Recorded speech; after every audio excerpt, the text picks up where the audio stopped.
Hola, muy buenas tardes a todos. Como sabéis, la situación que estamos viviendo a nivel internacional es compleja para todos, pero es compleja también en el sentido de estar distanciados físicamente. Hoy estamos aquí un grupo de amigos que de otra manera y en otro contexto probablemente estaríamos reunidos en un espacio físico y estamos pues, reunidos de forma virtual y ahora os explicaré por qué. La situación, digamos, que estamos viviendo con el impacto del coronavirus, pues es cada vez, digamos, más relevante y más impactante, sobre todo en la Unión Europea, pero también lo empieza a ser en Estados Unidos y de forma también cada vez más relevante en Latinoamérica. Son diferentes las medidas que los países han tomado, pero todos, o la gran mayoría, estamos, digamos, pues sufriendo el aislamiento social y medidas de cuarentena cada vez más estrictas.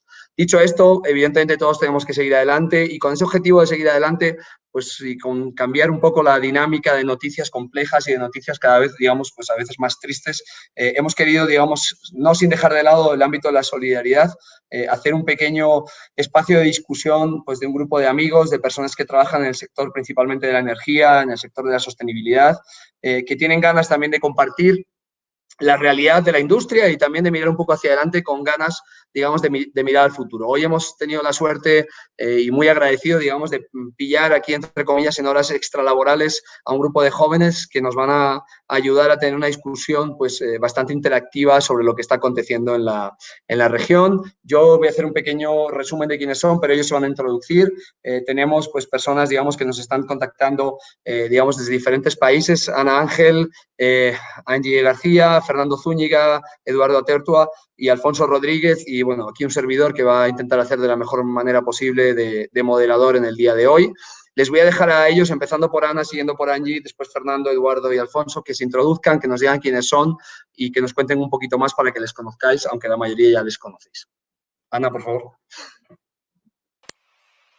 Bueno, muchas gracias Álvaro por la invitación para participar en este panel virtual. La primera vez que lo hago y la verdad que es un excelente espacio para poder compartir en estos momentos que estamos todos encerrados en casa, ¿no?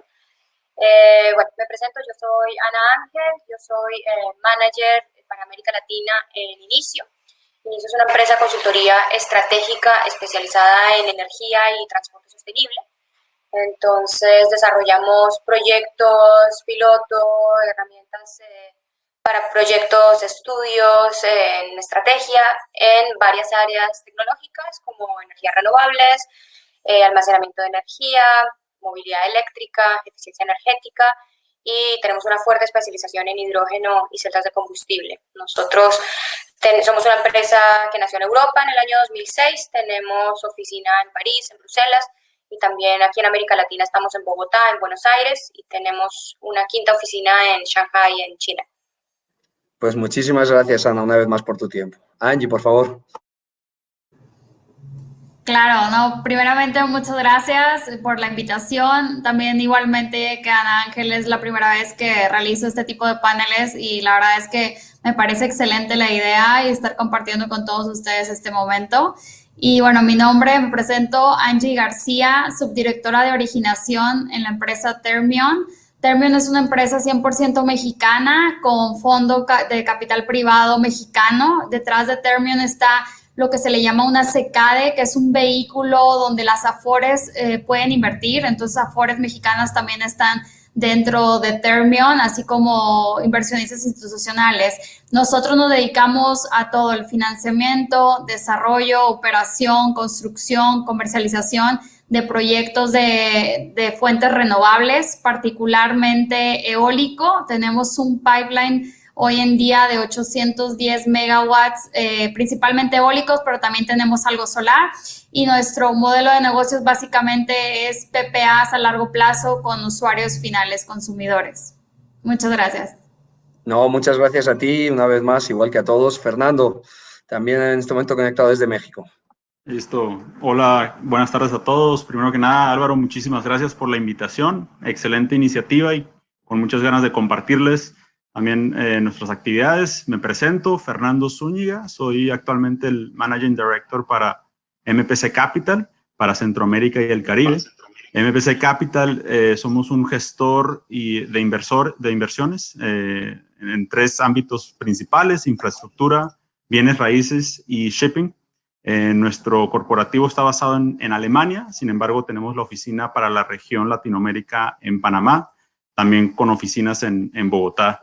MPC Capital, prácticamente en el sector de energía renovable, tenemos una estrategia muy específica y geográfica con la inversión de parques solares y eólicos, proyectos de eficiencia energética y de almacenamiento de energía en el Caribe y Centroamérica y algunos países también de Latinoamérica. Y bueno, nos dedicamos a la identificación de estas oportunidades de inversión durante su fase de desarrollo, su fase de construcción y operación. Entonces, aquí estamos en estas actividades.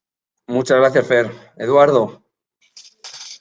Álvaro, muchas gracias. Un gusto saludarlos a todos. Coincido con el mensaje de Álvaro, un momento complejo para toda la humanidad. Hoy se nota cada vez más que estamos absolutamente interconectados, todos sufriendo los mismos retos. Y bueno, la verdad que un gusto estar aquí y poder compartir un poco sobre lo que estamos viviendo, lo que estamos trabajando, ver un poco el tema desde una mirada optimista.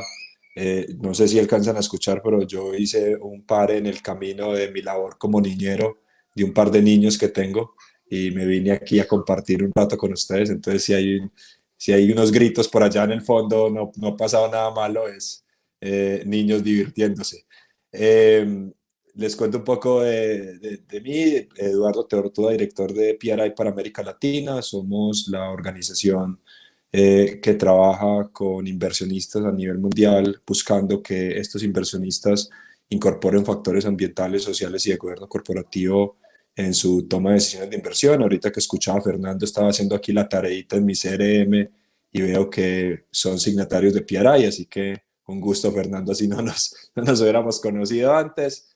Y creo que después de esta conversación me va a tocar llamar a Angie para contarle un poquito más qué es lo que hacemos, porque pues uno de los grandes actores con los que estamos trabajando precisamente en México son con las Afores, así que seguramente podemos ahí conectarnos de forma importante. Álvaro, muchas gracias y un gusto saludarlos a todos.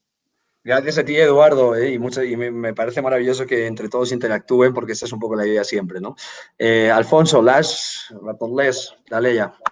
Bueno, buenas tardes a todos. Muchas gracias por la invitación y la oportunidad de poder participar en este panel, más en este momento que estamos viviendo, que es tan particular, ¿no? Cuando este tipo de situaciones nos golpean en la puerta. Yo represento a Soventix Caribbean. Somos una empresa que nace de un grupo alemán, Soventix GmbH, del cual concluimos un proceso de management buyout el año pasado. Nos hemos focalizado en Centroamérica y Caribe, y de ahí nuestro nombre. ¿Y qué es lo que hacemos? Bueno, intentamos promover el consumo de energía renovable, actualmente con energía fotovoltaica, tanto a clientes comerciales e industriales como a través de la generación de proyectos utility scale. Las actividades que hoy realizamos pues son desde proyectos EPC para consumidores comerciales e industriales, operación y mantenimiento, asset management, y luego colaboramos con entidades que puedan proveer o préstamos comerciales o long-term lease a clientes para fomentar ese consumo de energía renovable a través de autoconsumo, ¿no? En proyectos utility scale, pues yo creo que cubrimos o queremos cubrir toda la cadena de valor. Somos promotores de proyectos desde cero. Esa es nuestra actividad, digamos, natural. Y pues con Monteplata Solar tuvimos que construir el primer proyecto fotovoltaico de gran escala en el Caribe, con 33 megavatios instalados a la fecha, que hemos venido operando desde el año 2016. Ahora estamos con la extensión de ese proyecto y otros proyectos también de utility scale que promovemos para terceros o para nosotros mismos. Y dentro de este tipo de servicios que queremos prestarle a clientes para favorecer esta transición energética que estamos promoviendo todos desde nuestros trabajos, pues también estamos intentando incorporar otro tipo de servicios o equipos que podamos ofrecer. Y ahí estamos haciendo ahora mismo pinitos en lo que es electromovilidad para poder tener otra herramienta más, otro servicio que prestarle a nuestros clientes. La verdad es que cuento con un equipo fenomenal que nos apoyan en todas las actividades, gente muy joven, muy comprometida, que se ve que están muy contentos con el trabajo que hacen, que están haciendo el trabajo que quieren hacer, no lo que han podido elegir, sino lo que han querido elegir y es una suerte poder trabajar con ellos cada día. Muchísimas gracias, Alfonso. Y bueno, yo creo que tenemos, como dije, un panel de lujo. Quiero aprovechar, evidentemente, digo, la discusión que queremos tener es mucho más amplia, no queremos centrarnos en lo micro, sino en lo macro, salir un poco de la dinámica. Ya hay muchas noticias, digamos, negativas y muchas noticias de preocupación. No por ello, digamos, no vamos a dejar de tener en cuenta lo que está aconteciendo. Pero más que eso, me gustaría saber, y empezamos al revés, de Alfonso, Fernando, Angie, perdón, Alfonso, Eduardo, Fernando, Angie, Ana, me gustaría saber cómo os ha impactado esta situación y de qué manera estáis, digamos, gestionando, digamos, la nueva realidad del teletrabajo, tanto vosotros como vuestras empresas, y cómo veis, digamos, hacia futuro este impacto del teletrabajo. Y si quieres, Alfonso, como dije, empezamos por ti. Bueno, pues en energía renovable hoy tenemos casi un crunching point, yo diría, en el Caribe. Tenemos una situación en la que normalmente el principal ingreso que tienes, quitando alguna economía particular, es el turismo, que no existe, hoy no existe. O sea, los hoteles no es que tengan pocas reservas, es que están cerrados y tienes un precio del petróleo por la bajada de la demanda que solo queda regalarlo. Para nosotros eso es una oportunidad porque, bueno, yo no creo que el turismo vaya a dejar de existir en el Caribe, yo creo que esto va a ser una época, pues una transición, yo creo, y es una oportunidad para modificar el tipo de negocio que uno está realizando, yo creo. Quizá cosas que uno quería hacer a 1, 2, 3 años va a tener que implementarlo desde ya. Entonces, nosotros vemos, por ejemplo, que muchos clientes que han tardado 6 meses, 1 año, 2 años, 3 años en tomar la decisión de desarrollar instalaciones para autoconsumo, las han aparcado hoy y nace la oportunidad de ofrecerles un contrato a largo plazo, que en vez de que estén comprando el activo para una actividad que no es su core business, puedan tener un lease a largo plazo y puedan simplemente con el ahorro pagar esa instalación y generar un ahorro adicional para su empresa.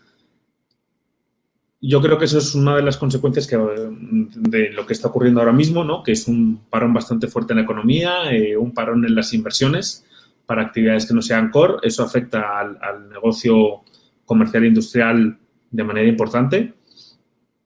En cuanto a utility scale, pues yo creo que los desarrolladores no estamos viendo que vaya a haber una bajada en la demanda del consumo de energía en el 2021, 22 y 23.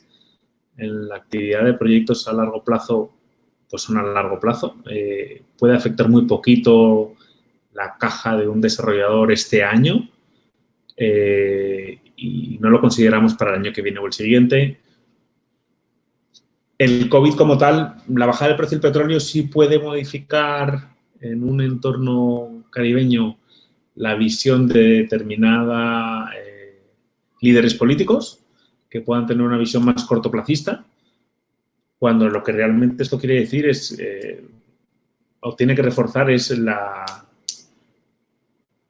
rapidez con la que uno quiere independizarse de esta volatilidad tan grande, ¿no? Que es, pues si hoy el combustible va a estar a 30, a 28, a 32, a 36 o a 55, pues uno lo que quiere es independizarse de esa volatilidad y que su economía pues sea más previsible.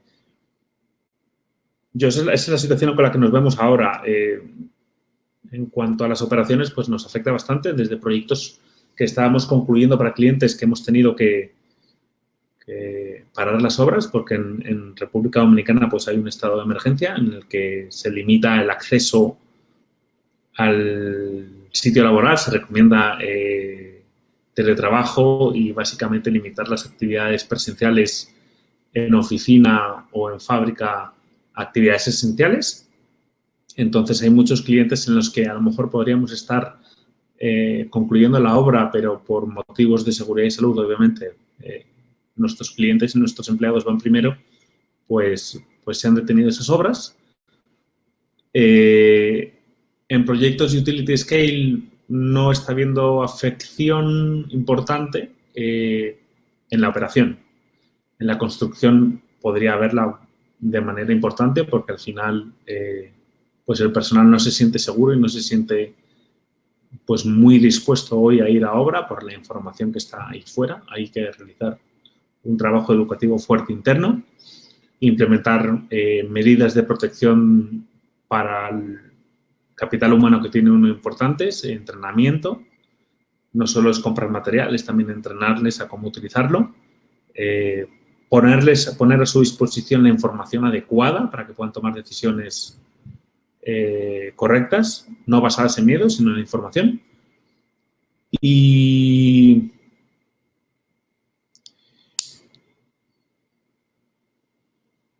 bueno, yo creo que pues tenemos la oportunidad de tener que adaptarnos a esta nueva situación, fomentar teletrabajo, cosa que va a brindar la oportunidad de las personas que demuestran que son efectivas y que uno puede confiar en ellos para que ejerzan una labor más a distancia, que la ejerzan. Eso va a resultar en comodidad en la forma de vivir de muchos colaboradores que trabajan con nosotros, y en otros casos pues será un reto porque otras personas necesitarán más supervisión y eso pues no va a implicar una reducción en el uso de recursos, todo lo contrario.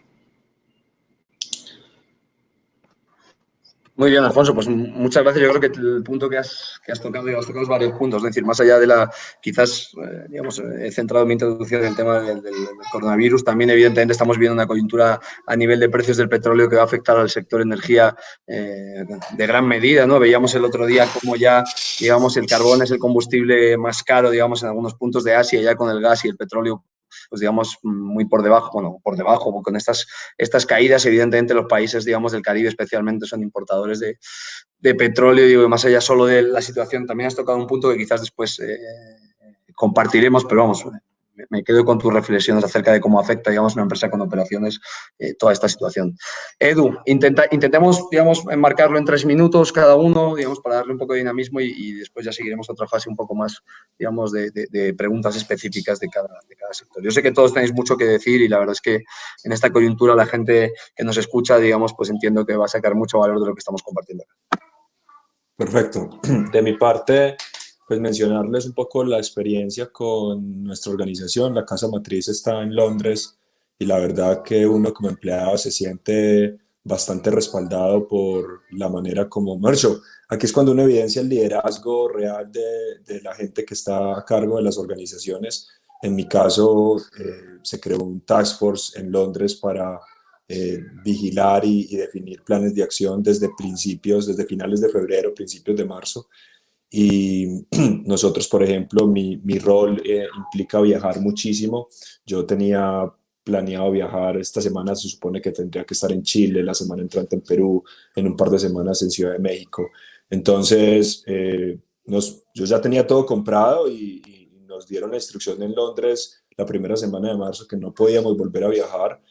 Nos dijeron todos esos tiquetes que tienen, nada, si hay que perderlos, se pierden y pues no pasa nada. Lo primero es minimizar la exposición y el riesgo.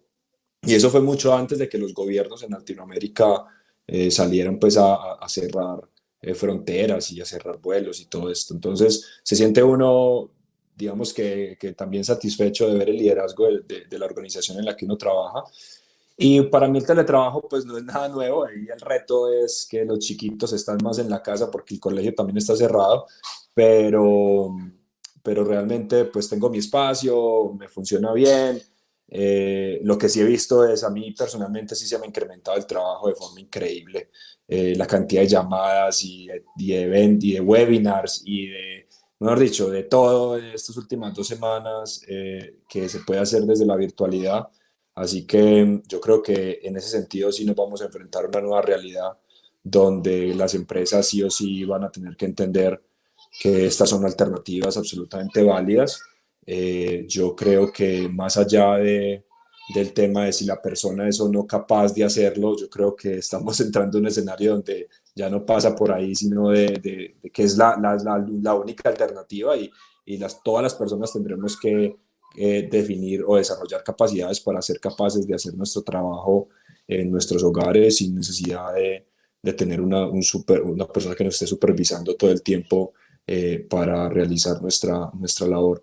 Entonces, esa es un poco la reflexión. Nosotros como organización, pues al final, pues dependemos de nuestros signatarios. Obviamente los vamos a ayudar y acompañar en todo este proceso. El día de hoy lanzamos una comunicación sobre cómo queremos ayudar a la comunidad inversionista mundial para actuar frente al COVID. Creemos que el COVID fundamentalmente va a generar a nivel global un mayor, una mayor sensibilidad frente a los riesgos sistemáticos a los que se puede enfrentar la economía mundial, y no podemos olvidar que el principal riesgo sistemático al que nos enfrentamos se llama cambio climático y transición energética. Así que en ese escenario creo que lo que nos toca es redoblar el esfuerzo y decirle a todos los que no están muy convencidos de esto, pues que los científicos ya nos vienen diciendo que la pandemia era una de esas probabilidades, pero hay otras más probables, otros eventos, otros escenarios que tenemos que entender y que tenemos que actuar. Yo creo que todos los que estamos acá, pues de alguna manera estamos trabajando en pro de avanzar hacia ese nuevo escenario donde logremos una transición, una economía pues baja en carbono y donde las energías renovables sean prioridad. Así que yo creo que lo que nos toca es seguir acelerando el trabajo y demostrándole a cada vez más personas que la hoja de ruta, que el camino que debemos seguir es el de una economía baja en carbono. Pues muchas gracias, yo creo que lo has expresado muy bien. Más tiempo con la familia, menos viajes, digamos, más valorar el teletrabajo, que algunos como tú ya lo practican permanentemente, y evidentemente más darse cuenta, digamos, de que esto en teoría no nos ha pillado por sorpresa porque hoy ha sido esto, pero podría haber sido otra serie de cosas, digamos, y de efectos globales que se llevan mucho tiempo, digamos, compartiendo, y quizás hemos mirado o queremos mirar hacia otro lado, digamos, porque no queremos como sociedad o como economía, digamos, sin freno, digamos, con crecimiento exponencial, pues mirar una realidad que estamos viviendo, ¿no? Y yo creo que eso es una buena reflexión que tenemos que tener. Fer. Perfecto, pues me voy a enfocar un poco más, si quieres, en el tema cómo ha impactado directamente nuestras actividades diarias. La verdad que es una situación muy similar a la de Eduardo, también teniendo un corporativo en Europa. Creo que tuvimos tiempo de reaccionar, al menos en la oficina regional en Panamá, también desde finales de febrero con la restricción de viajes, y incluso en Panamá desde finales de la primera semana ya con teletrabajo, mucho antes de que los gobiernos anunciaran.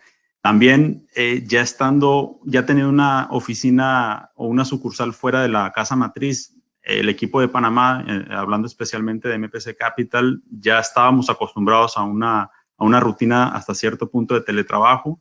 Sin embargo, ahora teniendo colegas y sobre todo teniendo a todo el equipo completo en teletrabajo, sí fue algo diferente, y como bien dice Eduardo, muchísimas más llamadas, más actividades. Lo que nosotros internamente hemos tratado de aplicar es simular un estado de rutina. Por ejemplo, utilizamos más obviamente las herramientas tecnológicas, llámese WhatsApp, Skype, y el equipo de Panamá, por ejemplo, mandamos un mensaje diciendo ya llegué a la oficina, entre comillas, para simular como la entrada interactiva que tenemos en un día a día, y creo que de alguna forma o psicológicamente, sobre todo por el tema de salud mental, nos ha apoyado. También, por ejemplo, implementamos salidas a comer a la misma hora, ahora incluso aunque estemos en teletrabajo, para que también de alguna forma repliquemos esta rutina y que la afectación en nuestras actividades diarias sea mucho menos. Y lo mismo al final del día. El día de hoy terminamos, son las 6 de la tarde, me retiro, me voy y bueno, aunque uno sigue conectado, quiera o no, tratamos de al menos sentirnos que estamos saliendo de un ámbito laboral, aunque estemos todos dentro de nuestras casas. Pero creo que la ventaja, sobre todo yo creo que todos los que estamos en el sector de energía renovable y estamos más enfocados al uso de estas tecnologías, el impacto ha sido menos. Sin embargo, yo creo que sobre todo este tema, no solamente la salud por el COVID, sino también la salud mental que tenemos cada uno de nosotros, y como en Panamá, por ejemplo, que se ha restringido en su totalidad salir de la casa, y que ahora sí estás todo solamente dentro de tu casa. Entonces Creo que eso es uno de los primeros impactos que vemos, o sea, esta forma nueva de comunicarse con la gente. Implementamos también como una forma de sobrellevar esto es, pues, poner videos. O sea, por ejemplo, así como lo estamos haciendo, normalmente hacemos una llamada solamente por audio. Ahora poner videos, ver a la persona, tratar de, bueno, de impactar eso. Y bueno, a nivel proyectos, creo que Alfonso lo ha descrito muy, muy bien. O sea, obviamente hay un impacto, sobre todo en temas de construcción, de acuerdo en el país donde se estén implementando las medidas. A nivel operación vemos el impacto mucho menos, obviamente con muchísima supervisión y monitorización de las actividades, pero creo que esto es algo sin precedentes y nos va a servir muchísimo a poner el nuevo normal, ¿no? Ya creo que ya lo que estábamos acostumbrados a que era normal va a cambiar ahora el estándar y siempre, bueno, esto es prácticamente la resiliencia que nos va a llevar adelante. Sin duda, Fernando. Yo creo que esto es un reto, digamos, para todos, digamos, que lo decía antes también Eduardo, uno aprende a trabajar, digamos, a tener los hijos en casa, a obligarse a hacer una mecánica distinta, a ponerse todos los días como si fuera la oficina y, digamos, creo que eso es fundamental. O sea, creo que también incentivar a todos los que nos estén viendo, digamos, a que sigan una rutina, que hagan paradas, a que compartan, porque evidentemente, digo, estar en un mismo sitio permanentemente, pues puede tener, digamos, ciertos impactos, pero también tenemos que pensar, digamos, pues que esto es una situación para cargar una cierta energía, volver hacia adelante y con la mejor fuerza. Y Angie, tú que estás en México, digamos que se oye mucho desde fuera de México, ¿cómo lo estás viviendo? Digo, que se hablan muchas cosas de México por fuera. Sí, totalmente. La verdad es que muy orgullosa de trabajar en Termion. Preparó la empresa un plan de contingencia desde hace un par de semanas, casi 3, 4 semanas. Entonces ya la veíamos venir, esto es algo histórico, ¿no? Entonces llevamos oficialmente trabajando desde casa 2 semanas y la verdad es que ha funcionado bien. Yo siento que, al menos mi experiencia personal, no he notado un cambio así muy brusco, el business as usual. Sigo teniendo, yo sobre todo que estoy del lado del comercial y con los clientes, la verdad es que ha funcionado bien. He programado llamadas, videos, mails, o sea, ha sido un seguimiento igual que un trabajo diario, que no estuviéramos en esta situación. Sí hay un par de clientes que la verdad es que me confesaron, ¿sabes qué? No vamos a poder tomar ninguna decisión en cuanto a la procura de energía porque pues no tengo mi board, no vamos a poder juntar, no vamos a poder firmar documentos. Entonces, sí hay un par de clientes que sí prefirieron poner en hold la compra de energía renovable, que como bien lo decía Eduardo, es súper importante llegar a estas metas y la transición energética. Pero también, sin embargo, me sorprendió que hay muchos clientes que no me detuvieron, que siguen el proceso tal cual y sigamos dándole seguimiento a tu oferta y empezar a negociar contrato. Al final, hay muchas cosas que ya se hacían de forma remota, las negociaciones no siempre son en persona. Entonces, igual lo que hemos procurado en Termion es mantener la cabeza en alto y seguir chambeando y trabajando. Pues muy bien, creo que es un mensaje ese final el mejor posible, la cabeza arriba, adelante, digamos, porque es el mensaje que tenemos que transmitir. Ana, tú también, digamos, tienes empresa en Europa, tú por acá, digamos, evidentemente también estás acostumbrada, entre comillas, digamos, al teletrabajo, porque también te ha tocado, digamos, moverte, pero ¿cómo has vivido esta situación, este teletrabajo impuesto y cómo lo estás viendo también a nivel laboral? Sí, efectivamente, Álvaro. Nosotros, bueno, en inicio estamos muy acostumbrados al teletrabajo porque tenemos varias oficinas un poco por todos lados y muchas veces trabajamos con los expertos europeos en los proyectos en Latinoamérica o viceversa. Estamos muy acostumbrados a usar las herramientas virtuales, sin embargo, ahora el cambio ha sido más de cara a los clientes, ¿no? Y en ese sentido, bueno, inicio desde muy temprano, cuando comenzó la crisis, establecí una serie de cambios y de protocolos pues buscando optimizar nuestro trabajo y permitirle a nuestros clientes estar tranquilos con la situación, de que vamos a dar continuidad a los proyectos, que vamos a dar el respaldo que ellos necesitan para los proyectos que tenemos en curso en estos momentos. Entonces enviamos unos emails a nuestros clientes explicando cuál es nuestro plan de contingencia. Primero habilitamos todos los canales virtuales, tenemos Microsoft Teams, Citrix, GoToMeeting, Meeting One, bueno, varias herramientas, varios canales para que en caso de que se caiga una, pues podamos usar las otras. Hemos también reconfigurado y reforzado los equipos de trabajo, creando redundancias en los equipos, es decir, en caso de que alguno de nosotros resultara infectado, pues que haya otra persona que pueda hacerse cargo de los proyectos. Entonces hemos nombrado para cada proyecto un project manager backup, vamos a decir, y consultores backup, y estamos creando pues esas redundancias que nos permitan actuar muy rápidamente en caso de alguna contingencia, en caso de infección, ¿no?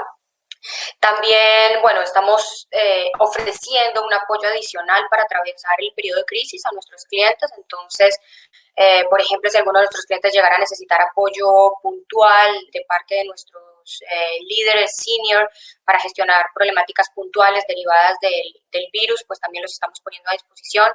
Entonces, nuestro CEO, nuestros directores, nuestros consultores senior, hemos puesto a disposición también expertos locales para evitar desplazamientos inútiles. Entonces, nosotros tenemos consultores en Argentina, en Colombia, en Chile, en México, en Francia, en Bélgica, en Holanda, en Alemania, en China.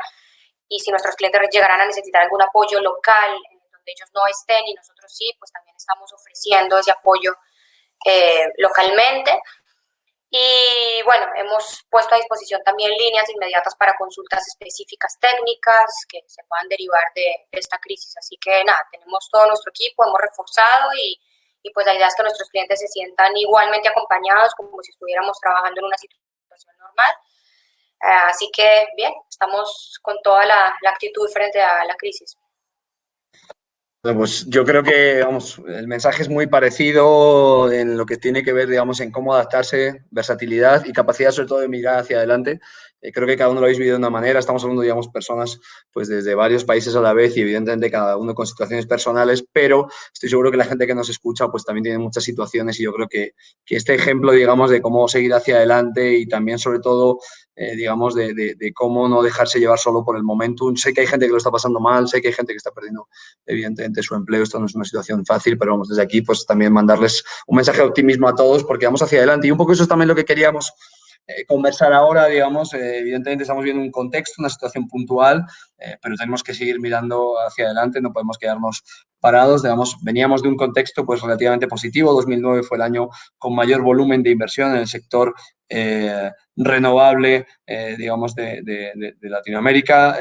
Habíamos tenido, digamos, pues un impacto post subastas, digamos, provenientes, digamos, pues especialmente del mercado mexicano, también en Brasil, en algunos de los mercados de la región. Esto pone un punto de inflexión, evidentemente, porque, como digo, en algunos mercados se habían parado, digamos, pues estos procesos de licitaciones públicas. Las empresas, pues, digamos, vamos a ver cómo se comporta la demanda. Ayer aquí en Colombia lo veíamos, digamos, de días pasados, una caída del 10% de la demanda. Evidentemente, son movimientos de demanda bastante fuertes que no sabemos, digamos, hacia dónde conducen en el medio y largo plazo, y eso también pues, puede poner en riesgo de alguna manera, digamos, pues las estrategias corporativas, ¿no?, en desarrollo de muchos planes, entre ellos, evidentemente, el crecimiento en contratos de energía. Al mismo tiempo, digamos, pues hemos visto también cómo hacia el medio y largo plazo, pues mercados como Brasil y Chile han recuperado, digamos, el dinamismo. Hay mucha expectativa puesta en estos mercados y cómo la región, digamos, pues tenía un posicionamiento bastante relevante en lo que tiene que ver con el ámbito, digamos, del sector energético. Y eso es un poco lo que quería ver también con todos ustedes desde sus diferentes posiciones, digamos, desde sus diferentes experiencias. Pues bueno, tenía aquí anotadas algunas preguntas, digamos, pues para compartir y también mandar un cierto mensaje de esperanza, porque, digamos, pues estamos en un momento, pero hace 15 días no estábamos hablando de esto, estábamos hablando de miles de cosas. Le decía a Alfonso el otro día, así en broma, que le tocó irse a República Dominicana a firmar un contrato que llevaba tiempo esperando y digo, no todos son noticias, digamos, derivadas de la situación actual, sino que evidentemente tenemos que caminar. Voy a haceros algunas preguntas, veréis, digamos, los que nos vean, digamos, desde fuera, pues que tenemos algunos temas, algunos sal y entra, porque esto es la primera vez que lo hacemos y evidentemente, pues técnicamente también tiene sus retos. Lo estamos haciendo, digamos, pues de la mejor manera que podemos y estoy seguro que vamos a conseguir que todos ustedes lo compartan, nos escuchan y compartan muchas experiencias. Y contigo, Ana, quiero empezar, que fuiste la última en la ronda anterior, porque evidentemente, digo, en Latinoamérica, pues como digo, estamos hablando mucho de transformación. Los que venimos trabajando en el sector renovable en la región y en el sector energético hemos visto una transformación, pues, digamos, exponencial.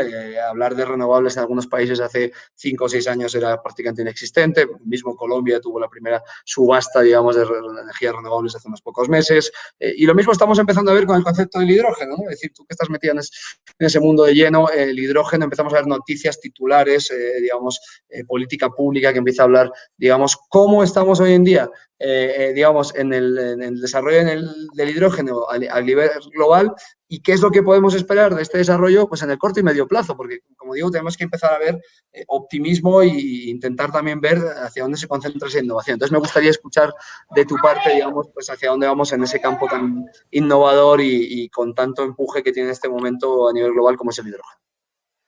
Así es, Álvaro, pues tú lo has dicho, la escena del hidrógeno está ganando un momentum impresionante. Creo que sin duda el año 2019 fue un año que marcó un hito en la historia del desarrollo del hidrógeno verde a nivel global. Para los que no conocen, cuando hablo de hidrógeno verde, me estoy refiriendo a hidrógeno producido por energías renovables, es decir, una molécula completamente limpia, que pues realmente se está posicionando como una pieza clave para descarbonizar sectores de la economía que son difíciles de descarbonizar, digamos, por los métodos que hemos venido conociendo, como la electrificación. Pues sectores de la economía tales como la industria química, la industria siderúrgica, el transporte de carga de larga distancia. Entonces vemos que ya a cierre del año 2019, ya 18 gobiernos, que juntos representan un 70% del Producto Interno Bruto Mundial, cuentan ya con estrategias detalladas de desarrollo de hidrógeno energético. Entonces esto ya nos da una referencia de cómo este tema se está posicionando en la agenda energética global. Países como Japón, como Corea, Australia, Alemania, también la Unión Europea, ya cada uno ha expresado su deseo de convertirse en un líder mundial en hidrógeno energético, ¿sí? En 2019 vimos cómo el hidrógeno tomó el centro del escenario, por ejemplo, en la reunión del G20 en Osaka, en Japón, y también como 35 países se reunieron en Tokio para lo que se llamó el Hydrogen Energy Ministerial, que es una reunión a nivel de ministros que coordina la Agencia Internacional de Energía y que tiene como objetivo avanzar esos desarrollos, ese despliegue a escala comercial del hidrógeno y las celdas de combustible en todos los sectores de la economía, ¿no? A través de políticas, a través de programas, a través de proyectos. Vimos ya también como muchas empresas de gas, petróleo, empresas de energía eléctrica, tanto de la parte de generación, pero también de transmisión, de distribución, anunciaron inversiones en proyectos de hidrógeno muy icónicos, ¿sí?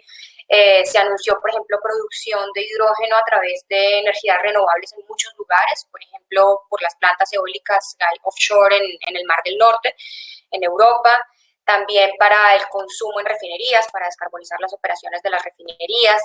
Vimos también proyectos iniciando para inyectar hidrógeno en gasoductos mezclado con gas natural, producción de amoníaco y fertilizantes completamente verdes usando hidrógeno renovable. Vimos también cómo comenzó a circular el primer tren a hidrógeno en el mundo, que está circulando ahora en Alemania, es un tren de Alstom, y cómo detrás de ese desarrollo vinieron varios otros países anunciando que van a desplegar también esta tecnología para trenes cero emisiones movidos por hidrógeno. Y vimos el comienzo de operaciones también de flotas de camiones de carga. No sé si vieron en Estados Unidos ya también la empresa Nikola, que está fabricando camiones grandes, tractocamiones de hidrógeno, hizo ya sus primeros viajes cero emisiones, entonces los trayectos larga distancia entre ciudades los hizo en camiones hidrógeno y luego lo que fue la distribución urbana los hizo con camiones de BYD, de batería, entonces totalmente logística cero emisiones, esto pues nunca antes se había visto. Flotas de buses, flotas de taxis, otros vehículos a hidrógeno, en fin. También vimos muchos anuncios de diferentes ciudades que quieren adoptar el hidrógeno pues, como el core de su energético. Por ejemplo, vimos en Corea 3 ciudades que esperan ser las primeras ciudades movidas a hidrógeno del mundo. Japón, bueno, que normalmente iba a tener los Juegos Olímpicos este año, y que por obvias razones se aplazan. Japón quiere mostrar en los Juegos Olímpicos todo el despliegue que ellos están haciendo de la tecnología hidrógeno. Japón es un país que está liderando el tema de hidrógeno en el mundo y ellos quieren demostrar cómo pues, van a poder energizar el transporte, la calefacción, usos domésticos, industriales, y la idea es que estos Juegos Olímpicos sean como un showcase de la tecnología. En fin, la lista es interminable. Los que estamos un poco como metidos en este sector día a día recibíamos noticias de todo lo que está pasando, nuevos proyectos, adquisiciones de compañías, fusiones de compañías, muchísimo dinamismo. Y pues esto demuestra que el mercado ya está comenzando a despegar y ahora realmente es el momento de escalar estas tecnologías, llevarlas realmente a mercado para poder reducir los costos y permitir que el hidrógeno pues, sea ampliamente utilizado y sea competitivo como tecnología de bajo carbono. El hidrógeno tiene una ventaja clara frente a otras opciones de energía limpia, y es que es una molécula completamente libre de emisiones de gases de efecto invernadero, libre de carbono, siempre que sea producido obviamente por energías renovables. Y el hecho de que sea una molécula pues permite llegar a esos sectores de la economía que no se pueden electrificar fácilmente, ¿no? Tenemos industrias como la aviación, la industria naval, muchas industrias pesadas que lo que realmente necesitan es un combustible, eso, líquido, gaseoso, una molécula, no electrones. Entonces hay realmente varios sectores de la economía que con las estrategias que estamos implementando actualmente para descarbonizar, pues no les son suficientes, necesitan algo más, y ese algo más, ese siguiente paso en la descarbonización es el hidrógeno. Entonces lo estamos viendo con mucha relevancia para segmentos pesados del transporte, entonces transporte de largas distancias, transporte pesado, ¿no? Trenes, camiones, barcos, transporte que tiene que estar operando casi 24/7. Entonces ese tipo de transporte empieza a cobrar mucha relevancia y, como dije antes, ¿no? La industria. El hidrógeno también permite almacenar excedentes de energías renovables en más capacidad y por mayor tiempo que las baterías. Entonces el hidrógeno permite almacenar por semanas, incluso meses. Entonces realmente se ve como un complemento a las baterías, no es una tecnología que compita, sino más bien un buen complemento a las baterías para ciertas necesidades de almacenamiento energético. Y bueno, nosotros vemos que realmente esta tecnología está haciendo un despegue y va a ser imparable, o sea, es inminente la entrada de la tecnología al sector energético, industrial y de transporte. Y, digamos, en este contexto que citabas países especialmente del área asiática, Japón, Corea, que evidentemente, digo, van un poco más allá, grandes utilities, Tokyo Gas, KEPCO, o sea, muchas utilities, digamos, de esa región están apostándole fuertemente, digamos, sin duda, a esta tendencia. ¿Qué estamos viendo en Latinoamérica? Porque evidentemente oímos, digamos, algunas noticias en Latinoamérica, de algunos países, especialmente, pues aquellos países con mayor capacidad, digamos, de generación a costes muy eficientes, pues que evidentemente permiten hacer más competitivo digamos, esa producción de hidrógeno. Pero ¿qué está pasando en Latinoamérica? ¿Qué nos puedes contar un poco, digamos, desde vuestra visión de qué está pasando en la región? Bueno, pues en América Latina también estamos ya despegando. La región ya cuenta con proyectos piloto operando, proyectos operativos en Costa Rica y en Argentina desde hace algún tiempo. También hay proyectos en desarrollo avanzado en Chile y en Uruguay que todavía no han sido instalados, pero ya llevan un buen avance. Chile realmente viene liderando estos desarrollos en la región, como lo ha hecho con renovables y con almacenamiento energético y movilidad eléctrica. Igualmente en el hidrógeno se viene posicionando como un pionero en la región y ya han venido alineando esfuerzos sector privado y el gobierno para desarrollar, por ejemplo, la Estrategia Nacional de Hidrógeno. Entonces han venido teniendo una serie de talleres, de discusiones por Corfo, que es la Corporación para el Fomento a la Inversión, el Ministerio de Energía, y van a publicar la estrategia este año 2020 ya a partir de unos insumos que obtuvieron el año pasado cuando estuvieron trabajando en esa parte de la estrategia. Uruguay igualmente, el gobierno súper comprometido, entonces el Ministerio de Industria y Energía de Uruguay, el MIEM, pues ve el hidrógeno como ese siguiente paso en la descarbonización. Uruguay es un país con una matriz eléctrica casi 100% renovable, entonces ellos realmente el siguiente paso es descarbonizar la industria y el transporte, y ahí entonces han formado una alianza entre la empresa estatal Utility Eléctrica, que es la UTE, y ANCAP, que es la empresa estatal de gas y petróleo, para desarrollar un piloto de hidrógeno que nosotros en inicio estamos acompañando. Entonces va a ser probablemente el primer piloto de la región. Se va a tratar de una flota de transporte pesado, buses, camiones, que van a cargar hidrógeno completamente renovable en Montevideo para ir a ciudades que estén a unas distancias de más o menos unos 250 kilómetros y volver a cargar combustible solamente en Montevideo. Va a ser un proyecto muy bonito y pues en este momento se encuentra en fase de desarrollo de pliegos licitatorios. En otros países ya también vemos mucho interés de parte de empresas de gas, petróleo, de empresas de energía. Uno de ellos es Colombia. Hace más o menos una semana y media, Ricardo Sierra, el CEO de Celsia en Colombia, salió una nota en prensa donde él dice que hay que profundizar el desarrollo en Colombia de la energía eólica, la energía solar, el almacenamiento con baterías y también las tecnologías del hidrógeno. Estamos trabajando con varias empresas en Colombia que bueno, no puedo decir el nombre por temas de confidencialidad, pero también muchísimo interés. Y bueno, lo que vemos en la región es que realmente América Latina cuenta con condiciones excepcionales para la producción de hidrógeno verde, de hidrógeno renovable. ¿Por qué? Pues primero, la región tiene una matriz eléctrica con un muy bajo factor de emisión de gases de efecto invernadero cuando uno compara con las matrices de otras regiones, y eso permite producir un hidrógeno bajo de carbono.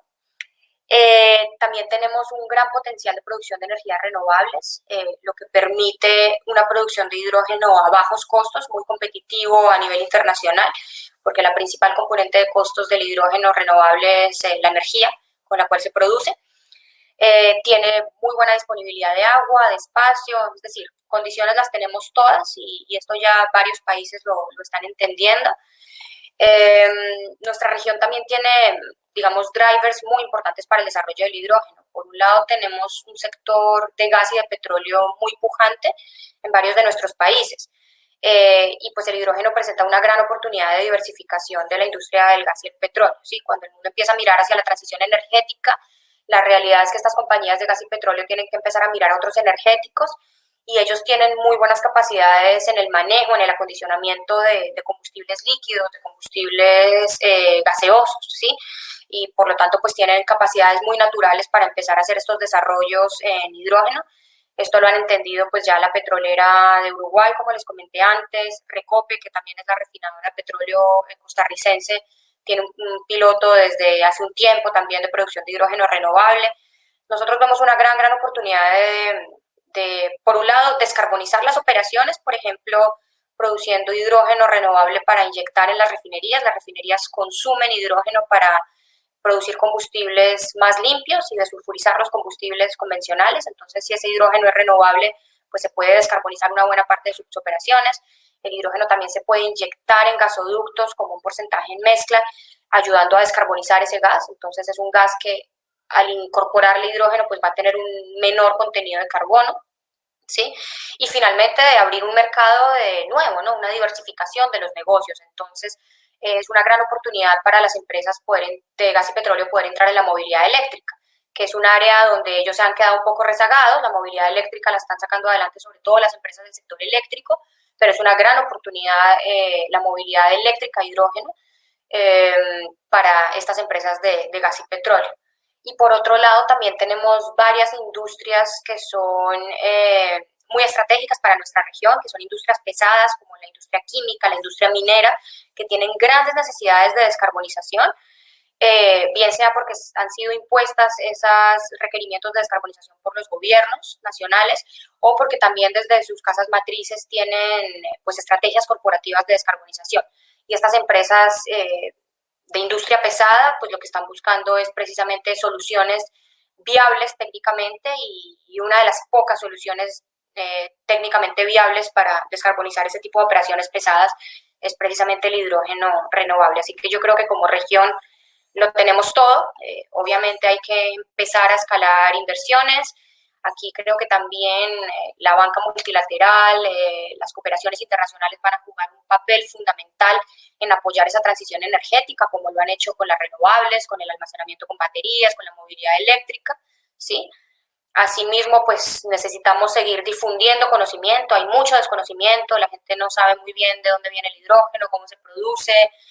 Hay muchos mitos relacionados con la seguridad en el manejo del gas. Entonces hay que, bueno, diseminar el conocimiento, transmitir esta confianza, crear también capacidades institucionales en los ministerios, en los países de la región, para que estas tecnologías se perciban como seguras, como eficientes y económicamente viables. Entonces hay muchísimo trabajo por hacer. Bueno, Osana, muchísimas gracias. Qué bueno escuchar, digamos, que en Latinoamérica tenemos también capacidades para innovar y, digamos, irnos por otras ramas.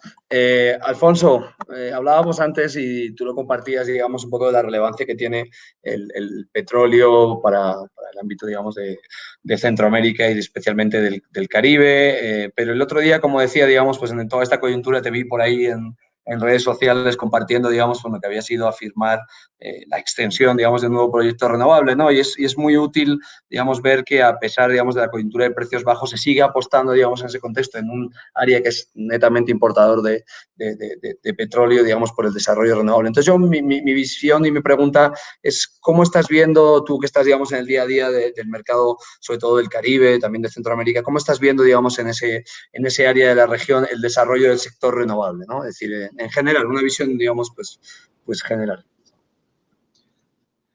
Bueno, sí, la verdad es que el viaje de la otra semana fue toda una aventura porque además entendía que estaban a punto de cerrar fronteras casi todos los países, ¿no? Como efectivamente pasó 24 horas después.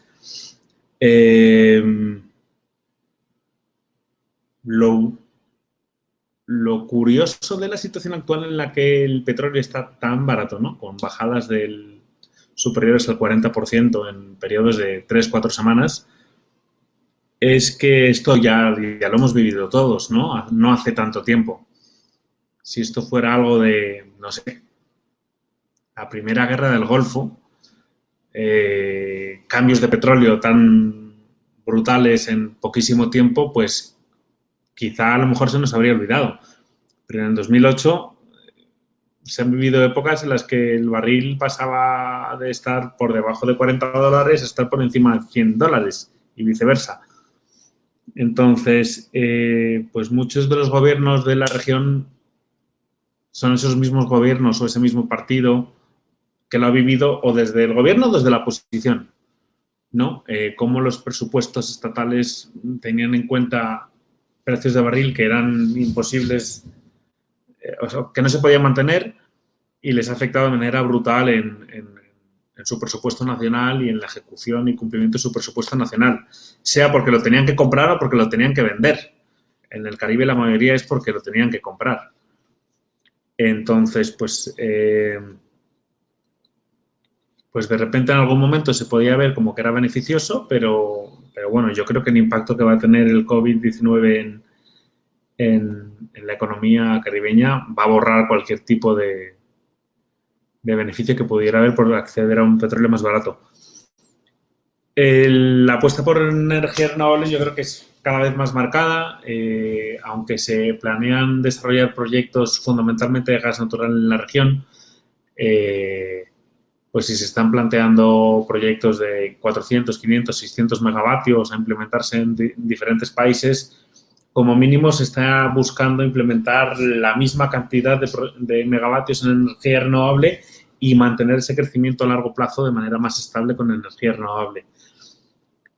Yo creo que ya no hace falta mirar a largo plazo para ver la economía de la energía renovable. Los PPAs más competitivos que están habiendo en la región hoy son con energía solar o con energía eólica. Pues se están viendo mecanismos para introducir más resiliencia en la red, sea a través de volantes de inercia o de sistemas de baterías que cada vez son más competitivos. Y curiosamente lo que se está viendo hoy con escenarios a medio plazo es proyectos térmicos renovables, se está viendo a corto, medio y largo plazo. Entonces yo creo que la apuesta es segura. Los que entramos en ese sector hace años estamos viendo pues los resultados del trabajo de todos por intentar cambiar esa dinámica que existía anteriormente y continuar empujando, ¿no? Es lo único que nos queda. En el caso particular de Monte Plata Solar, pues sí, venimos trabajando en la ampliación de ese proyecto durante varios años, además de otros desarrollos nuevos y por fin conseguimos firmar el contrato de concesión definitiva, lo que ya nos da derecho a continuar con la implementación del proyecto y firmar contratos de compraventa de energía. Así, eso es un motivo de alegría para nosotros. Súper interesante, digamos, o sea, y ver cómo en una región, como digo, digamos, que tradicionalmente ha sido muy dependiente del petróleo, no solo el Caribe, digamos, Centroamérica también, lo sabemos como una de esas matrices casi mitad térmica, mitad hidráulico, en algunos casos mucho más térmica y térmica, digamos, de combustibles pesados, ¿no? Evidentemente de combustibles un poco más livianos, digamos, que se esté apostando, digamos, ahora le preguntaremos también a Fernando, que también está, digamos, entre comillas, dando vueltas por el Caribe, pero es muy bueno, digamos, ver que hay perspectiva de futuro y que no y que no se frena, digamos, esta coyuntura, ¿no? Digamos, y quería, vamos, rápidamente que me dijeras un poco, porque evidentemente sí, hay proyectos de gran escala, pero digamos a nivel más comercial, industrial, que también vosotros estáis, digamos, metidos en este tema, digamos, donde las tarifas también son muy dependientes. Yo recuerdo, Fernando se acordará de una situación que tuvimos en el pasado en El Salvador, digamos, donde, pues bueno, estábamos a punto de quedarnos con un proyecto con un PPA y entonces de repente caen los precios del petróleo, caen las tarifas durísimas de $100 y pico a $70 y pico y los industriales dijeron, oiga, pues mira, yo soy muy verde, pero ¿sabes? La economía es la economía. Entonces, no sé cómo está afectando, digamos, este tema, no sé, la coyuntura actual, un poco de cómo ven los clientes comercial e industrial en el caso específico de los países donde tú estás trabajando esta coyuntura, digamos, pues de precios o de incertidumbre quizás con precios de combustibles. Bueno, yo creo que en los contratos de compraventa de energía, todas las grandes multinacionales ya tienen esto claro, que las mejores opciones que van a tener hoy y mañana es un contrato de compraventa de energía renovable, dependiendo del país, con soporte hidráulico, con soporte térmico, ojalá de bajo impacto, ¿no? Como puede ser gas natural. Yo creo que el principal problema va a ser en clientes que querían instalarse sistemas de energía renovable para autoconsumo, algo que no es su actividad principal, porque al final comprar energía, pues mientras seas competitivo, pues el cliente va a ir hacia energía renovable, eso lo tengo claro. Ya no es tanto una decisión hoy de protección ambiental, es puramente económica, ¿no? La energía más barata es la renovable y me voy a energía renovable. Hoy sigue siendo la opción más barata, yo creo, en el Caribe todavía, quitando algún caso particular, como puede ser algún país productor. Pero el problema va a ser el comercial y el industrial, que a lo mejor se iba a realizar una instalación solar fotovoltaica y va a centrar la protección de su flujo de caja para su actividad primordial, que es otra. Va a ser producir algún tipo de bien o la venta del mismo en retail o proveer algún otro tipo de servicio a otra empresa. Y esto lo que va a restarle es competitividad en el corto y medio plazo a la economía caribeña frente a otras economías que tengan costos de adquisición de energía más baratos. En el Caribe la energía es cara y va a seguir siendo cara durante mucho tiempo. Entonces, yo creo que sí, el principal va a ser en proyectos de autoconsumo. Y esto lo que va a restar es competitividad a ese potencial cliente al medio y largo plazo. Digamos, tener ese análisis de primera mano creo que es, digamos, muy interesante. Estaremos muy pendientes, digamos, de cómo va evolucionando todo esto y cómo impacta. Y Fernando, voy contigo. Estamos en un contexto evidentemente súper competitivo, digamos, súper volátil también.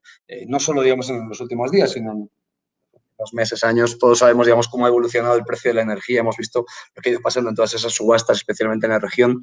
¿Qué tiene Latinoamérica, qué tiene Centroamérica, Caribe, Colombia, esos países, digamos, donde tú estás operando para que un fondo de inversión, pues, de la envergadura y de la relevancia de MPC decida apostar por la región? Bueno, yo creo que Alfonso dio una muy buena indicación, la razón es que MPC esté en la región Caribe Centroamérica. O sea, primero que nada, los altos costos de electricidad que hay en estas islas, a excepción de un par, Trinidad y Tobago, posiblemente sería la única excepción. Pero además de eso, el tema del impacto ambiental, que estas regiones van a ser las más propensas a todo el cambio climático. Entonces, la mezcla entre altos precios de electricidad en la región, la falta también de grupos de inversión con el interés de invertir en la región, porque normalmente el problema que veíamos es que siendo una región pequeña donde tal vez no estemos hablando de gigawatts, entonces tal vez no había la atención de los BlackRocks o los Enels de este mundo.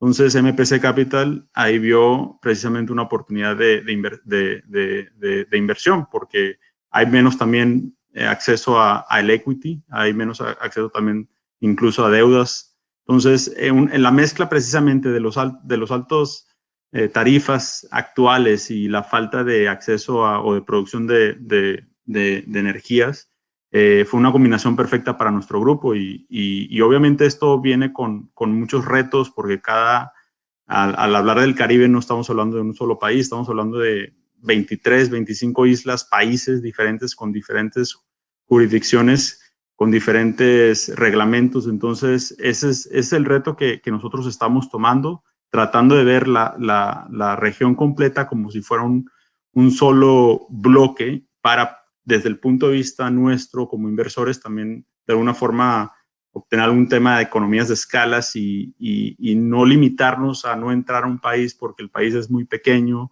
porque tal vez solamente hay una capacidad instalada de 100 megawatts. Nosotros asumimos este riesgo, entrar a toda la región y sobre todo apoyar las iniciativas que en tantos países las hay, pero muchas veces hace falta este brazo financiero. Nosotros ya, además, ya estábamos familiarizados con el Caribe, no a través directamente de infraestructura, sino también de nuestras otras actividades que nuestro grupo hace en temas de gas natural, en temas de plantas de metanol, temas de transporte marítimo, que es nuestras otras áreas de enfoque. Entonces, yo creo que esta combinación de factores hace la región sumamente interesante para nuestro grupo y sobre todo, y además, pues, como comenté al principio, estos países van a ser los primeros afectados en estos cambios climáticos. Obviamente es importante todo el tema de la fluctuación de los precios de petróleo porque directa e indirectamente los precios están relacionados, pero ya no es un tema de competencia, ya es también un tema de reemplazo de las actuales fuentes de generación de energía en estos países y ya es un tema también de cómo podemos solucionar esta necesidad. Aquí, por ejemplo, lo que mencionó Ana en temas de almacenamiento por hidrógeno, ya la energía renovable ya es competitiva, pero aún falta la gran solución del despacho, ¿no?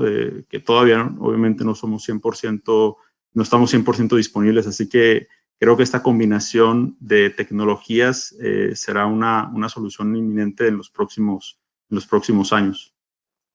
Creo, vamos, que lo mejor no lo puedes decir, el tema de la escala, ¿no? Es decir, cada uno tiene que buscar su nicho. Creo que, vamos, o sea, me gusta un poco cómo comentaste, hemos entrado, entre comillas, en una guerra, digamos, de tamaño. Me acuerdo, digamos, pues, cuando hace unos años, ¿te acuerdas? Hacíamos proyectos de 10 megavatios, era como, wow, somos los campeones del universo. Entonces, unos años después llegaba la gente de 200, 500, 1000. Y evidentemente quizás perdimos un poco el foco a nivel, digamos, comercial y de solución para esos clientes, para esas necesidades específicas del tamaño, digamos, donde están las oportunidades, ¿no? Es decir, vosotros os habéis centrado en mercados donde habéis encontrado, digamos, un nicho muy alineado con lo que estáis buscando, ¿no? Yo creo que es muy bueno ese mensaje porque a veces, digamos, hay veces que uno mira la región como una foto y dice, bueno, no voy a poder entrar en ningún país porque donde están estas tres compañías, digamos, que se derriban siempre los precios y que evidentemente pues hacen complejo, digamos, un tema de competitividad y no es verdad, digamos, hay una especie de nicho y cada uno tiene que tener una estrategia muy clara hacia dónde se centra, ¿no? Yo creo que un poco tu mensaje va por ahí, ¿no? Es decir, uno tiene que saber dónde va y a qué va, ¿no? Es decir, y creo que tenéis claro, pues evidentemente, la región y qué bueno escuchar, digamos, que desde el punto de vista de inversionistas hay esta realidad. Hablaba de clientes, Angie, o sea, vosotros estáis, digamos, muy activos en este espectro, digamos, de búsqueda de clientes, como decía al principio, evidentemente en un contexto en México donde hoy en día, pues las subastas de momento están, digamos, en un stand-by. Hablamos mucho del mercado porque, evidentemente, había una capacidad instalada de las tres subastas previas que es un volumen muy grande, mucho más grande prácticamente que incluso las capacidades instaladas de algunos países de la región. Entonces, evidentemente, eso hace pues, que haya un dinamismo en el mercado y que haya ya una tendencia de empresas a moverse, en nuestro caso. ¿Qué estrategias estáis utilizando vosotros, digamos, en el ámbito de comercialización y qué buscan los clientes? Que creo que también es bastante relevante. ¿Cuál es el feedback de esos clientes y qué es lo que estáis viendo del otro lado? Totalmente. Bien como lo pones, hay algo de incertidumbre, sobre todo por la cancelación de estas subastas y como bien sabes, México estaba siendo uno de los líderes en Latinoamérica a raíz de estas subastas, ¿no? Entonces era súper importante para llegar a las metas que México se puso como país, que la verdad fueron agresivas y son todavía vigentes. Entonces, parte de las subastas pues iban a ayudar a esto, ¿no? Y en el momento en que las cancelas, pues obviamente empezó la certidumbre. Ahorita el estatus actual es que la industria privada está a la espera de una comunicación por parte del gobierno donde va a anunciar aquellos proyectos que va a poner a disposición del gobierno para una coinversión con la industria privada, ¿no? Entonces también estamos un poquito a la expectativa. Se espera que esta semana estemos sabiendo noticias de parte del gobierno de qué proyectos son los que va a hacer la apertura a la IP, ¿no? Que es un poco donde todo el mundo estamos muy ansiosos, ¿no? Pero por otro lado, así como Termion, hay muchas empresas que le hemos apostado a los renovables. Al final, México es un país que la demanda va más del 3% que va incrementando la electricidad. Cada año va creciendo nuevas empresas de autopartes, sobre todo. O sea, hay demasiada presencia de consumidores, sobre todo por la mano de obra barata que existe aquí en México. Entonces, el crecimiento se espera, la expectativa es que siga a la alza. Entonces, ¿qué haces con esto que cancelaron las subastas? Pues al final los generadores vamos a tener que seguir instalando proyectos y capacidad renovable para atender a los compromisos que tienen los clientes, porque hoy en día, o sea, todos mis clientes, no hay un cliente que me diga, ¿sabes qué? No me importa la energía renovable. Más bien es el primer objetivo que ellos tienen para ellos también, a su vez, cumplir con los objetivos que se pusieron como corporaciones. Entonces, hay unos que están hasta 100% renovables, son objetivos muy agresivos y entonces nosotros les ayudamos a eso y muchas otras empresas, ¿no? También. Entonces, yo creo que la oportunidad está ahí, sobre todo todavía en un perfil de PPA todavía físico. O sea, ahorita el mercado todavía no se da para que sea virtual.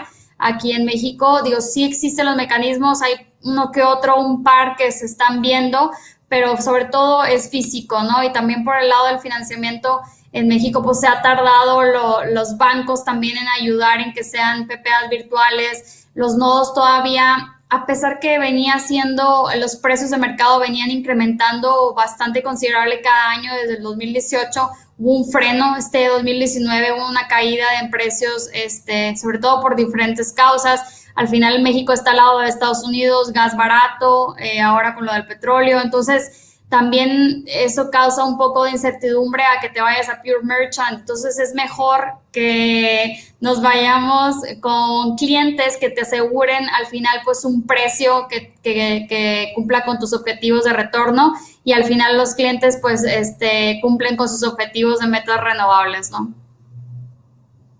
Pues la verdad es que es muy reconfortante escuchar eso, ¿no? Es decir, evidentemente digo que no estamos, digamos, a expensas. Yo lo decía hace tiempo, digamos, alguna vez, estas cosas que me he escrito por ahí cuando hablábamos del tema del Acuerdo de París y todo esto, ¿no? Que decíamos, bueno, los países que si se firman, que no, digo, al final hay un poder más fuerte, que es el poder de las empresas y las entidades que sí le están apostando y que no dependen tanto, digamos, siempre de la política pública, que muchas veces es un trigger, es una forma de arrancar, digamos, con el desarrollo, pero sin lugar a duda, Diego, las empresas son muy relevantes. Y en eso también te quería preguntar, Eduardo, digamos, del lado de las corporaciones, del lado de las empresas. Digo, a nivel global, hablar de sostenibilidad e inversiones sostenibles yo creo que ya es un tema, digamos, por sentado, digamos, un tema muy consolidado. Ahora bien, que también estamos en Latinoamérica, digamos, en este ámbito. Y segunda, digamos, pregunta, porque te las encadeno, ¿qué país de la región, país o países, ha apostado más por digamos, el desarrollo o donde las corporaciones, digamos, están más concienciadas con el ESG y donde quizás hay que trabajar más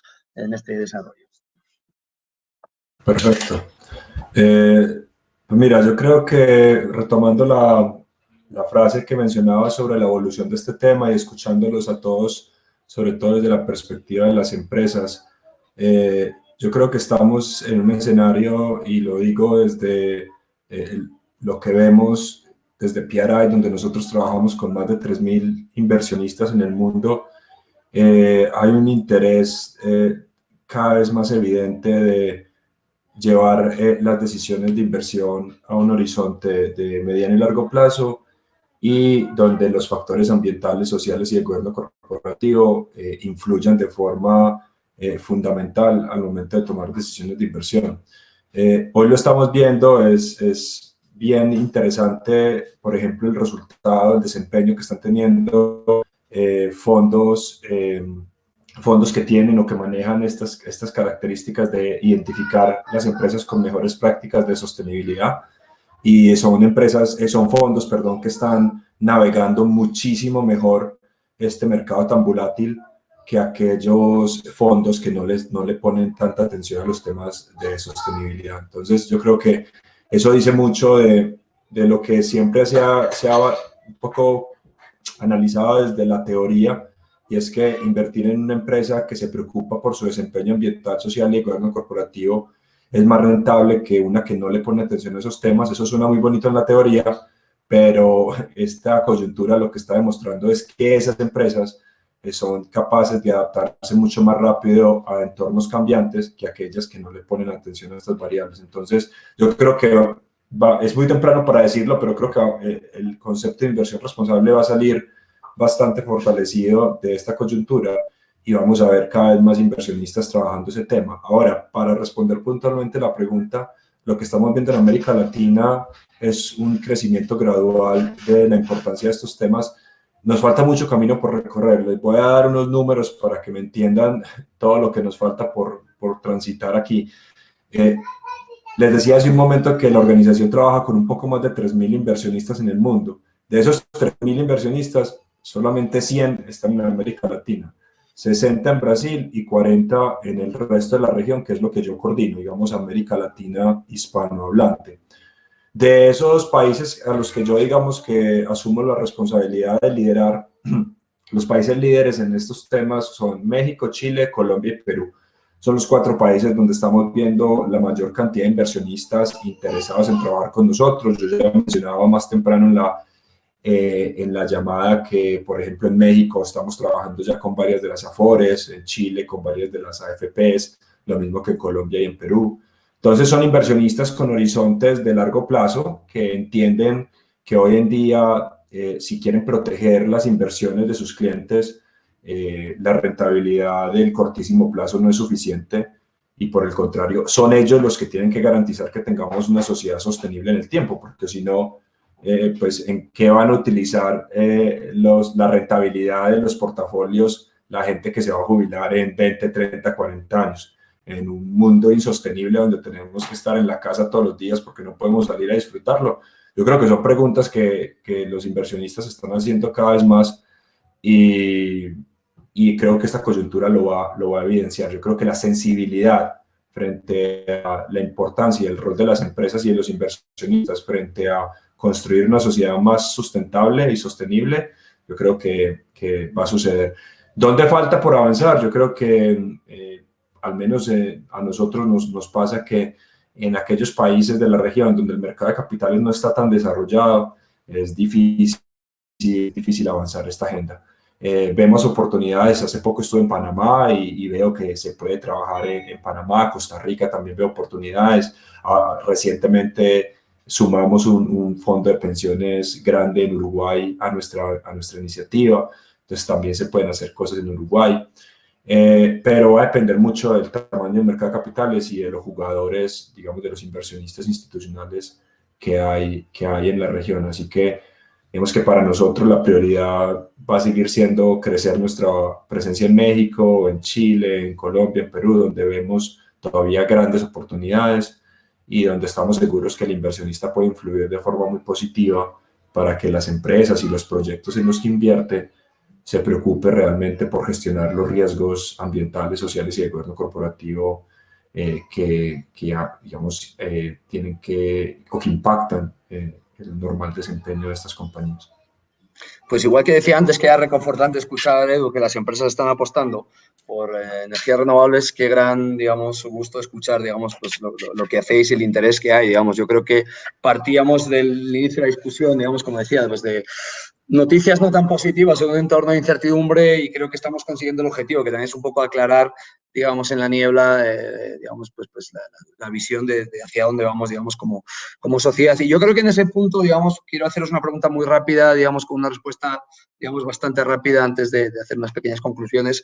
Y es, ¿cómo os imagináis, digamos, todos pues, vuestros sectores, la dinámica de estos sectores en 24 meses? Pongámosle un ejemplo. Empezamos por Ana, Angie, Fernando, Eduardo, Alfonso. Si lo queréis lo podemos hacer corto, digamos, con un statement, con una palabra.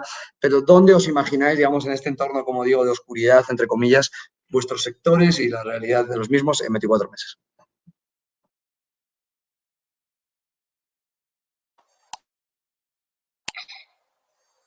Creo que empezábamos conmigo, ¿no, Álvaro? Así es. A ver, yo creo que indudablemente todo el tema del coronavirus y la guerra de precios del petróleo inevitablemente va a impactar nuestras economías, que son muy dependientes del precio del petróleo en América Latina. Sin embargo, también veo una oportunidad para muchos países van a dar paquetes de estímulos, y si esos paquetes de estímulos están orientados a inversiones en energías limpias, pues veo una oportunidad para continuar el momentum que vienen ganando estas tecnologías en las que nosotros trabajamos y seguir trabajando en pos de una descarbonización. O sea, creo que este virus nos está dando a todos una buena lección y son lecciones que tenemos que aprender, y ojalá que los gobiernos pues sigan esta ruta, que las empresas mismas también prioricen este tipo de inversiones a pesar de la baja. Así que, bueno, yo estaría del lado de los optimistas, de pensar que esto va a ser una lección y que vamos a poder recuperarnos y nos va a poder dar inclusive un impulso para seguir trabajando en pos de un mejor medio ambiente, ¿no? Muy bien, Ana. Angie. Sí, si bien creo que sí va a haber retrasos, o sea, honestamente sí creo que va a haber un retraso unos 2, 3, 4 meses dependiendo en cada proyecto, sí es algo evidente, y que también hay que estar trabajando en los planes de contingencia de qué pasa, ¿no? Si esos retrasos se dan, qué pasa, cómo afectan nuestros proyectos con los clientes, etcétera. Entonces hay que estar bien preparados, pero al final creo que las metas renovables se van a cumplir y esos proyectos se van a terminar desarrollando. Entonces yo me mantengo positiva que en estos 2 años va a seguir habiendo una penetración grande renovable. Fernando, mensaje positivo. No, comparto optimismo y positivismo, ambos. Yo creo que esto es un parteaguas y el virus actual nos va a crear, bueno, no a nosotros, sino al mundo entero, más conciencia en los temas, y sobre todo en temas de energía renovable y sustentabilidad, porque hemos visto que hay un impacto positivo. Entonces, definitivamente en 24 meses veremos más actividades relacionadas y más impulso de los gobiernos que aún no han tomado la iniciativa, ¿no? Entonces, totalmente vemos positivo y optimista el panorama. Qué bueno, Edu. Bueno, yo sí diría que en 2 años en América Latina tenemos que tener muchos más inversionistas, sobre todo inversionistas institucionales. Me refiero a fondos de pensiones, aseguradoras, gestores de fondos, muchos más trabajando temas de inversión responsable. Hoy tenemos 40 con los que trabajamos. A mí no me queda la duda que en 2022 podríamos estar con 60, 70 inversionistas trabajando. Entonces, yo sí soy optimista de que este tema saldremos más convencidos de gestionar los riesgos sistemáticos que pueden llegar a afectar la economía en el mediano y largo plazo, y eso va a llevar a que más inversionistas miren estos factores ambientales y sociales para tomar mejores decisiones de inversión. Qué bueno, Alfonso.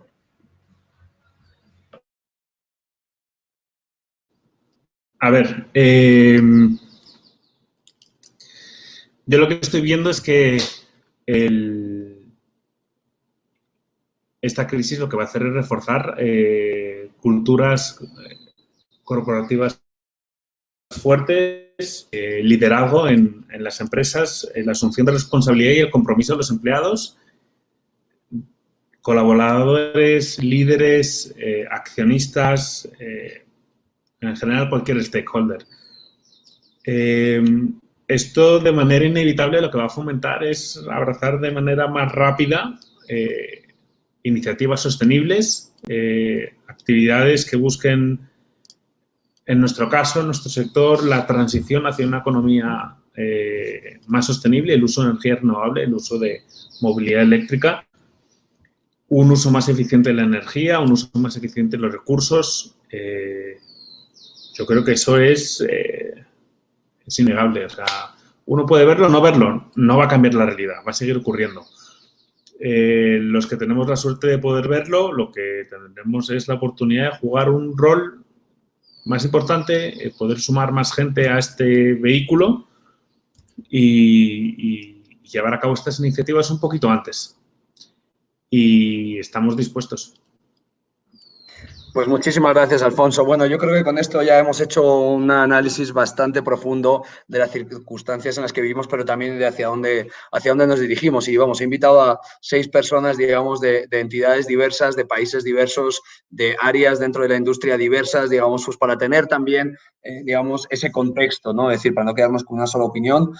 Creo que, vamos, a modo de conclusión, pues como digo, estamos viviendo una coyuntura que nos pone retos, pero también lo que vemos es ganas de seguir adelante, ganas de esfuerzo. Vemos que evidentemente el sector de energía va a seguir, digamos, teniendo un rol muy relevante en la evolución de los próximos años de la región, con partes de innovación, evidentemente con más compromiso social y por la sostenibilidad de las compañías, evidentemente también con más preocupación del lado del cliente por cambiar sus estrategias y apostar más por las energías renovables y, digamos, por una transición energética rápida. Y yo creo que esto es parte de lo que queríamos un poco con este foco de discusión. No me queda más que agradeceros a todos por este tiempo, agradecer, digamos, a todos los que nos ven y agradecer, sin lugar a duda, digamos, pues el espíritu positivo que le ponéis. Mandar desde aquí una vez más toda la solidaridad, digamos, a todas las personas que lo están pasando mal. Pues, por ejemplo, en mi país las circunstancias no son fáciles, estamos viviendo, digamos, una circunstancia que, como pocas, que nos estamos enfrentando a nivel global. Y nada más que eso, nada, daros un abrazo virtual a todos, que por este tiempo nos toca darnos abrazos virtuales y cuando nos volvamos a ver, pues que sea para seguir compartiendo y discutiendo, que seguro que utilizaremos espacios como este. Un gran abrazo. Gracias, Álvaro. Adiós, hasta luego.